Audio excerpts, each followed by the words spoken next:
4월 13일 월요일. 쓰지 않은 돈이 남긴 것. 암으로 세상을 떠난 50대 남성의 유족이 고인의 전 재산 5억여 원을 병원에 기부했습니다. 6남매 중 막내였던 그는 어려운 가정 형편으로 초등학교를 마치자마자 사회로 나왔습니다.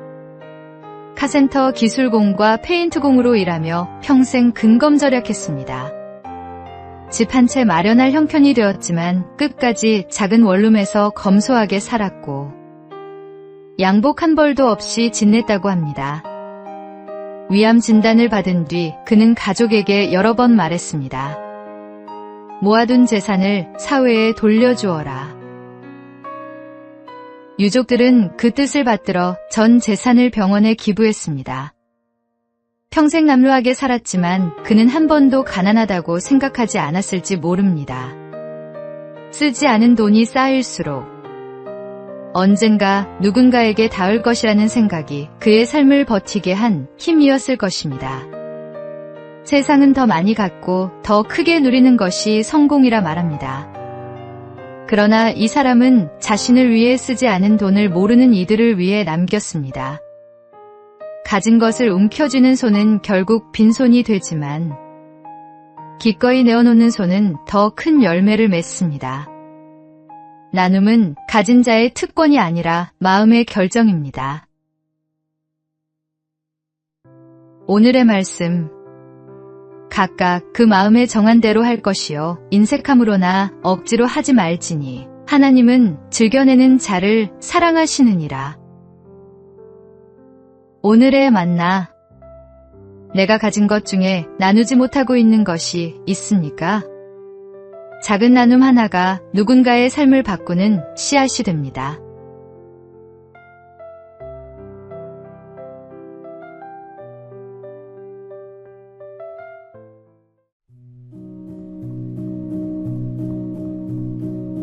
(4월 14일) 화요일. 더 빨리 와야 했어. 아마존강 상류에서 한 선교사가 아이들에게 예수님을 설명하고 있었습니다. 그때 한 노인이 아이들 사이를 비집고 들어와 열심히 귀를 기울였습니다. 아이들이 다 돌아간 뒤 노인은 선교사의 캠프로 찾아와 물었습니다. 이 신비로운 이야기가 정말입니까? 선교사가 그렇다고 답하자 노인은 고개를 저으며 중얼거렸습니다. 진실이라면 더 빨리 누군가 와서 말해줬어야 했어. 내 부모님은 이런 말을 한 번도 듣지 못하고 돌아가셨는데 결국 그 노인은 믿지 못했습니다. 노인의 그 한마디가 선교사의 가슴에 모처럼 박혔습니다. 너무 늦게 왔다는 말이 아니라 왜 아무도 오지 않았냐는 말이었기 때문입니다. 우리 주변에도 이런 사람이 있을 수 있습니다.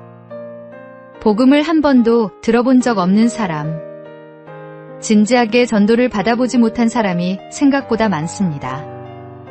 하나님은 우리에게 능력을 주셨고 모든 권세를 맡기셨습니다. 머뭇거리지 마십시오. 오늘 당신 곁에 있는 그 한 사람에게 먼저 다가가십시오. 전하지 않으면 누군가는 끝내 듣지 못하고 떠납니다. 오늘이 그 사람에게 전도할 마지막 기회일 수 있습니다. 오늘의 말씀. 그런즉 그들이 믿지 아니하는 일을 어찌 부르리요 듣지도 못한 일을 어찌 믿으리요 전파하는 자가 없이 어찌 들으리요. 오늘의 만나. 복음은 들어야 믿을 수 있고 누군가 전해야 들을 수 있습니다.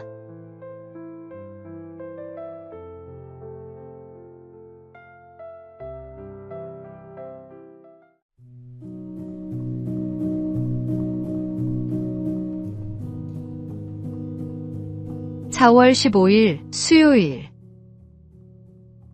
당연한 하루. 아주 어린 나이에 거리로 내몰린 아이들이 있습니다. 국경을 오가며 착취당하고 하루 벌어 하루를 견뎌야 했던 아이들입니다.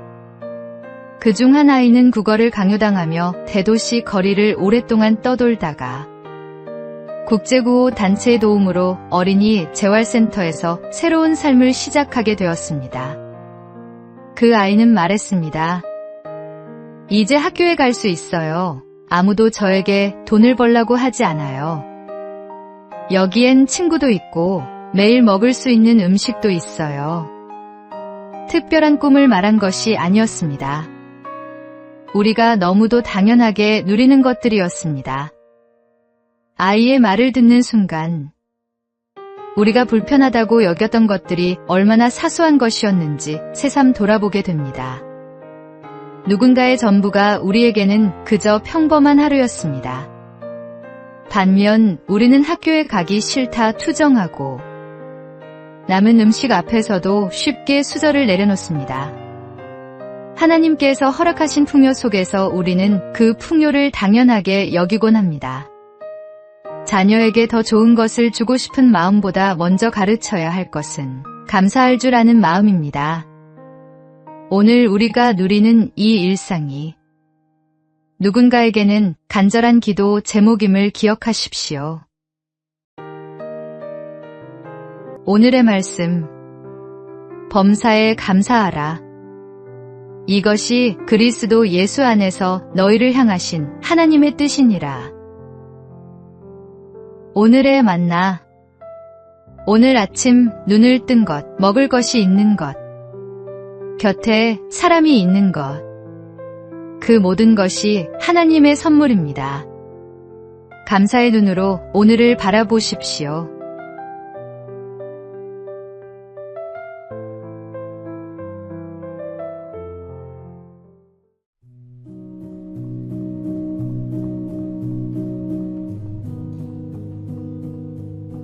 (4월 16일) 목요일. 약점이 빚어낸 명작. 영국의 유명한 도자기 브랜드 웨지우드의 창립자 조사이어 웨지우드는 어린 시절 천연두를 알아 오른쪽 다리를 절단해야 했습니다. 당시 장애는 큰 수치였고 도공으로서 물레를 발로 돌릴 수 없다는 치명적인 약점을 안고 있었습니다. 그러나 그는 오히려 물레 앞에 앉아 있을 수 없었기에 디자인과 기술 혁신에 더욱 집중했고 결국 영국 왕실이 선택한 세계 최고의 도자기를 만들어냈습니다. 웨지우드는 자신의 한계를 탓하는 대신 그 한계 안에서 할 수 있는 것에 온 힘을 쏟았습니다. 못하는 것을 바라보지 않고 할 수 있는 것을 끝까지 파고든 것입니다. 그의 약점이 그를 장인 중에 장인으로 빚어낸 것입니다. 감추고 싶은 약점이 있습니까? 부끄러운 상처가 있습니까? 하나님은 우리의 부끄러움을 영광으로 바꾸시는 분입니다. 깨어진 곳에 금을 채워 넣으면 더 아름다운 그릇이 되듯 우리의 아픔을 주님께 내어드릴 때 그것이 가장 빛나는 부분이 됩니다.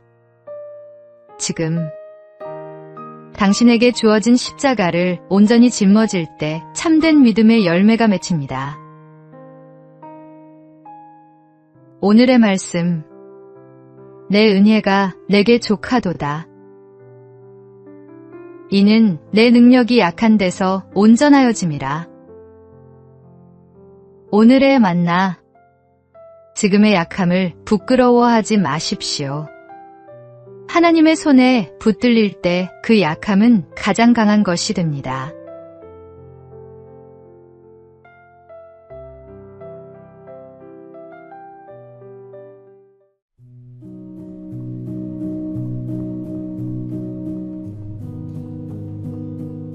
(4월 17일) 금요일. 준비의 시간. 대만의 세계적인 영화감독 이안은 젊은 시절 6년간의 긴 방황을 겪었습니다. 영화 석사학위를 취득하고 할리우드에 진출하려 했지만 아무도 그를 원하지 않았습니다. 아내가 제약회사에서 일하며 생계를 잇는 동안 그는 집에서 아이를 돌보며 시나리오를 썼습니다. 번번이 거절당했고 아버지는 컴퓨터 프로그래밍이라도 배우라고 했습니다. 실제로 학원에 등록하려던 직전 대만의 시나리오 공모전에 당선되었다는 연락이 왔습니다. 그것이 와호장룡, 브로크백 마운틴, 라이프 오브 파이로 이어지는 여정의 시작이었습니다. 매일 아침 눈을 떠도 달라지는 것 없는 하루를 견뎌내는 일. 그것이 얼마나 외롭고 긴 싸움인지는 겪어본 사람만이 압니다. 나중에 이안은 그 6년을 이렇게 회고했습니다. 그 시간이 없었다면 나는 인간의 고통과 기다림을 영화에 담을 수 없었을 것이다. 하나님은 쓸모없어 보이는 시간도 허투루 두지 않으십니다. 방황이라고 느꼈던 그 시간이 사실은 준비의 시간이었습니다.